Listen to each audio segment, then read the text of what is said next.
Here we are, prime time. It's time for Andrew's refrigerator. Send him stuff now, don't wait till later. A picture, a drawing, macaroni, James Spader. You can send him the stuff that you drew on Andrew's refrigerator. He'll show it to his Dutch translator and keep it safe from them alligators. Now he can't get to any of his food. Boom, boom. Are we here? Sound on? Yeah? All right. Everything working? I hope so, because we've got lots of artwork to share this week. I thought, it's October. I'd rock this, scarecrow hat that I bought, although I don't really like this hat, to be honest. Either this is in my way or that's in my way or something's always in my way. If I wear it up, then it's not, no. So, yeah, this is going to the Buy Nothing group or something. Yeah, I've got a better hat already. No time to mess around with little filters this week because we've got way too much artwork to share. Let's get going. Where's all the artwork? Oh, here it is. All right, starting off, not just one piece, not just two pieces, but three pieces in a series. Charlie has made for us a whole series of artwork featuring Godzilla. That's right. That big, in this case, blue monster attacking something or really everything probably.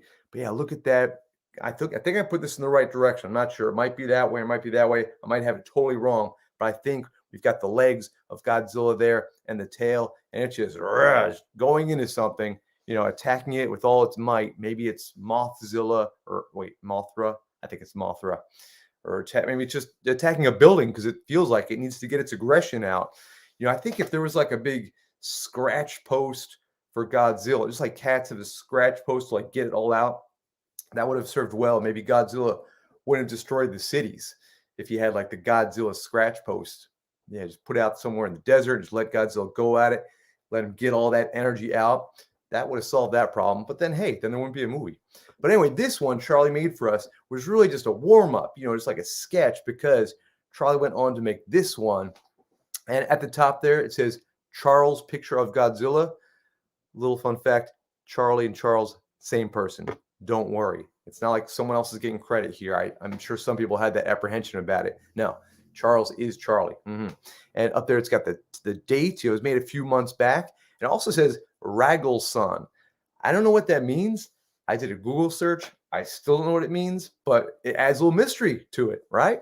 And yes, we can see the picture of Godzilla there, all the colors, the greens, the reds, the blues. There's a lot of energy there, a lot of tension and angst.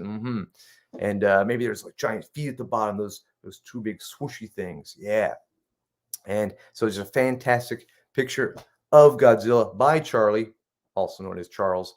And the last one in this series here, this is Charles' picture of Godzilla fighting. Yes, and look at fighting he is, just going at it, like all those lines, all that angst getting out. Can you imagine how Charlie's arm must have felt after making all those lines there, going back and forth with the blues and the browns and mixing them together just right to show Godzilla fighting. Yes, fighting he is. Look at that. Wow.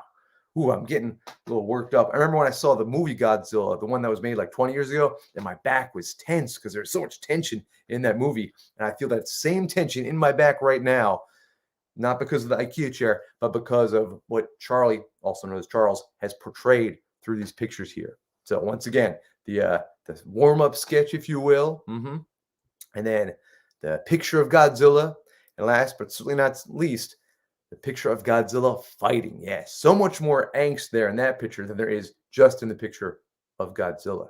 I think we can all see that, can't we? Yeah. So thank you very much again for contributing, Charlie. Fantastic pieces. Here we have all the way from the West Coast. That's right, from the City of Angels, Los Angeles. Micah here. Micah Sandor, that is. Fantastic name that is, Sandor. Sent in this very colorful picture. Look at this. We've got some flowers here in the center. I think it might be a row of like tomatoes growing on a vine, or some hot peppers, some red bell peppers perhaps, but just so much color in the petals of these flowers. And of course, the nice grass at the bottom, framing the whole picture. Yes, this is a very nice one indeed. Oh, hold on a sec. I got to check out the comments here. Oh, someone's just saying hello. Wes Pickle says, hey, Andrew. George try to respond, hey, Wes. But back to the artwork. Micah Sandor has made this fantastic piece here with all these colors. I think practically every color in the rainbow is represented. So it's nice to see all that there. And don't forget the details, like on that row of peppers or tomatoes, those probably fruits or vegetables down there at the bottom, they still have the green leaf at the top. That's right. So great stuff here. You can even see the gentle pencil outline before the crayon came in to do the colorful work that it did. So thank you so much, Micah Sandor, for sending this in. Hope to see more of your artwork again in the future. All right. Now, a lot of times when people make artwork, they start with just a piece of paper or maybe a piece of construction paper. Or, if you really got, the funds and the resources, canvas. Canvases are expensive, though. Yeah. This one here, check out what they used to make this piece of paper. That's right. Started as a very simple paper plate, very economical. We've got plenty of those paper plates, so it's okay. It's okay to use some paper plates for arts. And Ileana there made a snake. Look at that snake. Kind of cut it out there just so. Had a lot of wonderful colors. Kind of has that texture, that snake skin texture. Yeah, look at that thing. And now this snake is great for a lot of reasons. It's got the googly eyes. It's got the pink tongue there. And what it can do, though, it can be kind of uncoiled. Right now, it's all coiled up, ready to pounce, and then it can come out like that. Yeah, boom, like that. And back again. Yeah, boom. So that snake has that capability. Yeah, I actually saw a snake a couple months ago. I was camping in southern Jersey, and I saw this black snake all coiled up, a lot like Eliana's snake is all coiled up there. It was all coiled up on a log. And I was kind of like scared at it at first because it was like, it's a black snake. It was like 3 feet away. And then I said, what? That snake's not poisonous. It can't hurt us. But it's still a snake, right? I mean, I don't care if it's poisonous, venomous. I don't care if it has no teeth. It's still a snake. I don't care if it wears a tutu and can tap dance. It's still a snake, and I'm going to be scared of it because it's a snake. I think the snake would be offended. I wasn't a little scared of it. So one more time, Eliana snake. Yeah. Yeah. Fantastic, Eliana. Thank you so much. Great job with that very colorful snake. Love it. Love it. Love it. Moving on, we have, here we go. We have this contribution from Nicole. Okay, now, Nicole didn't make this plant, although Nicole grew it. So, in a way, you could say that this is a piece of artwork from Nicole. But the reason I'm showing you this is because Nicole has been working really hard with her colored pencils. And now check it out. She made this design here based upon the thing that's growing in her backyard. So she's got those colored I think it's colored pencils, I'm pretty sure, on that nice piece of paper, nice textured piece of paper. And she's really taken the inspiration from the plant to make that piece of artwork. And it looks fantastic indeed. Look at those greens. Not just one type of green either. Look like there's multiple greens and there's shading used to make different, shadows go on here and curvatures of the plant of that leaf. And I wonder, did that hole at the top, did that just happen naturally? Or did like some kind of bug come along and eat the hole just that way? I don't know what kind of leaf this is, but I'm not sure if that's natural or if that was insect made. And she took that same process again. She took this thing here, also in the backyard. It's a very difficult thing to draw with all those leaves and all those, I guess, are they called leaves, petals? What is that? Pieces? Blades. It looks like grass. So I'm going to say blades. Yes, those blades. And she did that with this piece of art here. Yeah, look at that. All those blades going this way and that way and kind of, they're so heavy they kind of bend over. I think this looks like a card. Maybe somebody's going to get a nice card in the mail or in their mail slot. But yeah, look at that. All those blades of grass going this way and that way. And we can see where Nicole took her inspiration.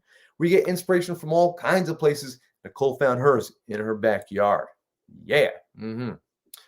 What do we have next here? From frequent contributor Reese.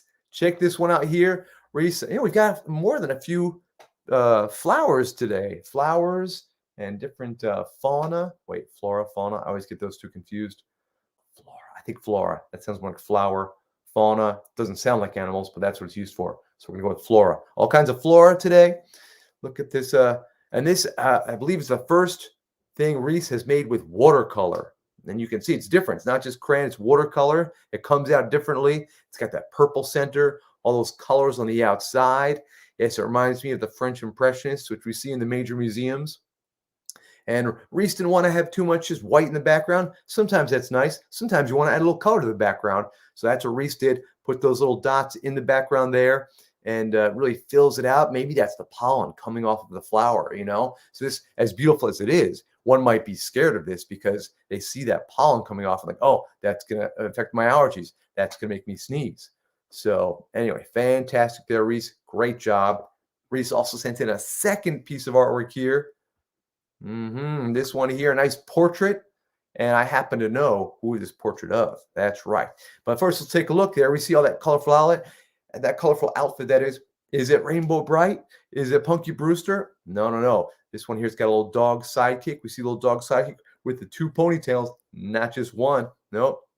And this picture here is of Gigi and Zeus. That's right. You can see all the similarities, all the colors there.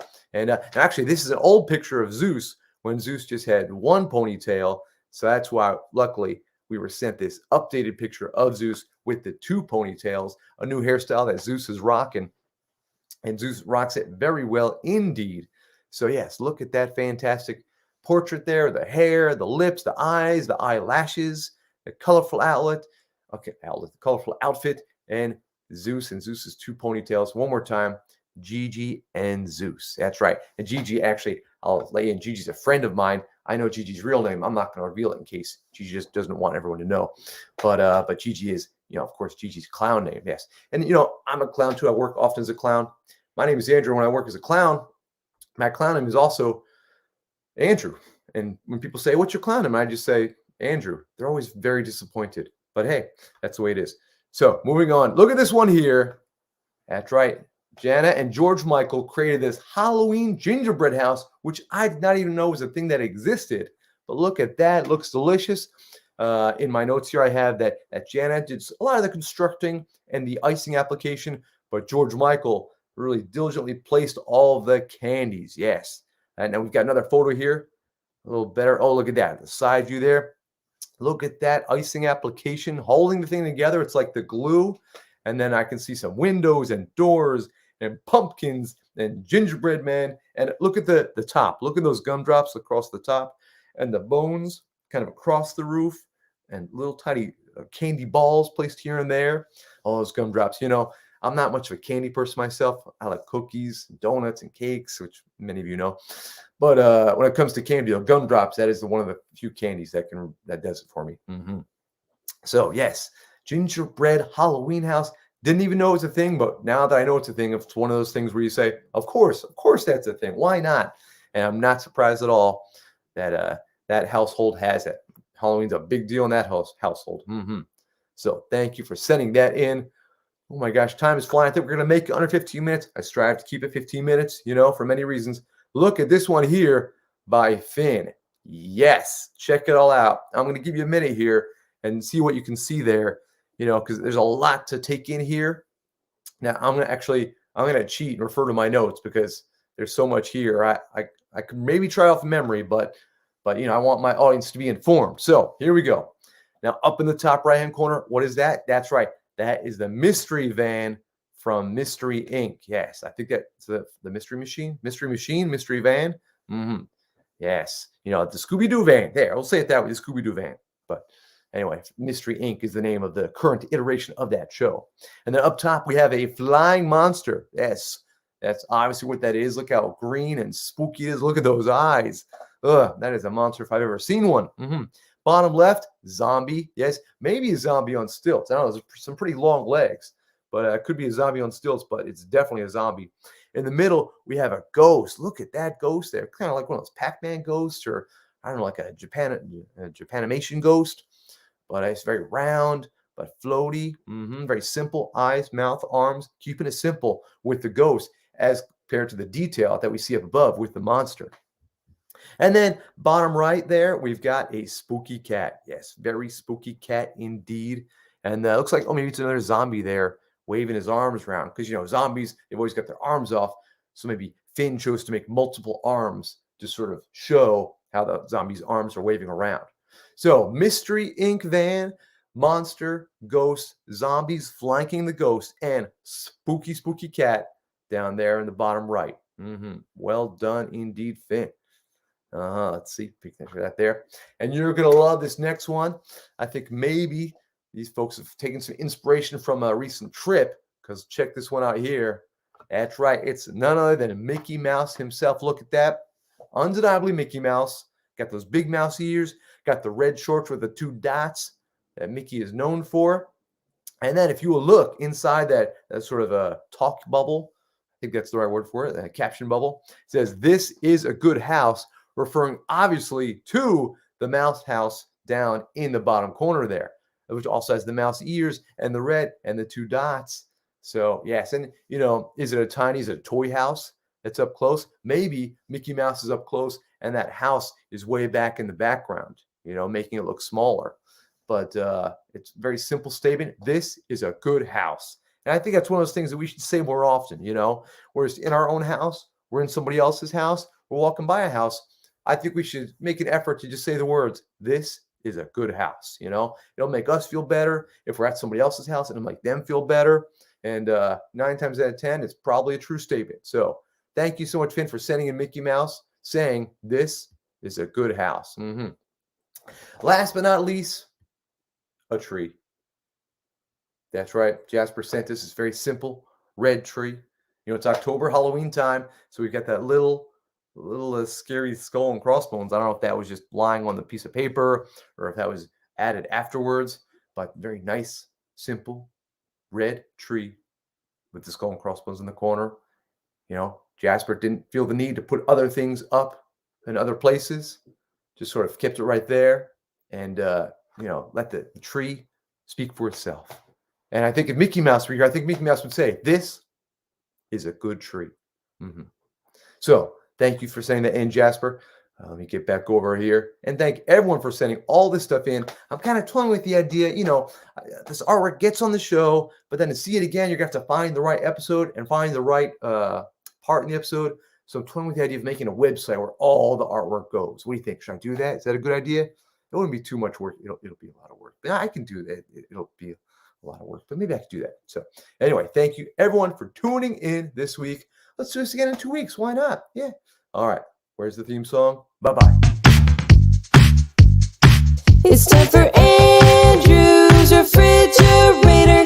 Send him stuff now, don't wait till later. A picture, drawing, macaroni, James Spader. You can send him the stuff that you drew on Andrew's refrigerator. He'll show it to his Dutch translator and keep it safe from them alligators. Now he can't get to any of his food. Boom, boom, boom, boom, boom. Oh, wait. We've got someone down in French Guiana saying hello. Hi there, Simone, down in French Guiana. If you want to send in any artwork, any kids, adults, send in artwork from French Guiana, this show can go international. All right. Happy October, everybody.